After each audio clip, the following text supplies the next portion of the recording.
Hey guys, welcome back to my another mini vlog. আৰু আজি হৈছে লক্ষী পূজা। লক্ষী পূজা আমাৰ ঘৰতো পতা হৈছিলে আৰু ইয়া চাইডত মৰল ৰংগলী যি হওক ভণ্টিহঁতে আগতীয়াকৈ আঁকি কৰি থৈ দিছে। তাৰপিছত প্ৰসাদ দিলে, প্ৰসাদত নাৰিকল চিৰা এনেকৈ কল চল আছিলে, সেয়া খালোঁ। আৰু পিছদিনা দেওবাৰ আছিলে, দেওবাৰ বুলি আমি অকণমান ওলাই গ'লোঁ মানে কন্দুলি চাইডে গ'লোঁ। তাতে আমাৰ খেতি কৰা মাটি আছে আৰু জেঠাই আহিছিলে ঘৰত।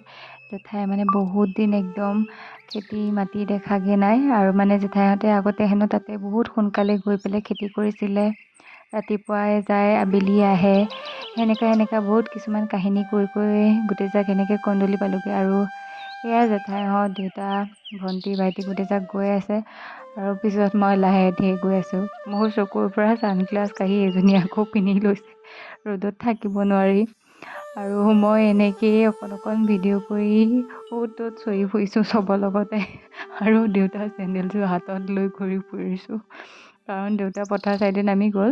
ময়ো অলপ গ'লোঁ কি হ'ল থুপুচকৈ পৰিলোঁৱে। আৰু এইটো পাহাৰ কন্দুলি পাহাৰ, আৰু লাহে লাহে আমি এনেকৈ গাড়ীতে আহি আছোঁ গোটেইজাক। আৰু লাহেকৈ আহি আমি কন্দুলি খেতি মাটি সেইটো চাইডৰ পৰা আহি লাহেকৈ অকণ বাগানৰ চাইডে গুচি আহিলোঁ গোটেইজাক। আহি কৰি এনেই গোটেইজাকে অলপ টাইম ফুৰিলোঁ, মই ভণ্টি এনেকৈ গোটেইজাক। জেগাখিনিলৈ বহুতবাৰে গৈছোঁ কিন্তু হেঁপাহ নপলায়, মানে কিয় নাজানো ইমান ভাল লাগে জেগাখিনিলৈ গৈ। মানে যিমানবাৰে যাওঁ সিমানবাৰে মন মানে নভৰে, আকৌ যাব মন যায়, ইমান ধুনীয়া। তাৰপিছতে মই ৰিলচ বনাই আছিলোঁ দুটামান আৰু দেউতাই এনেকৈ ভিডিঅ' কৰি থ'লে। যিয়ে নহওক আজিলৈ ইমানেই আছিলে। ভিডিঅ'টো চাই কেনেকুৱা পালে জনাব। তেন্তে আজিলৈ বাই।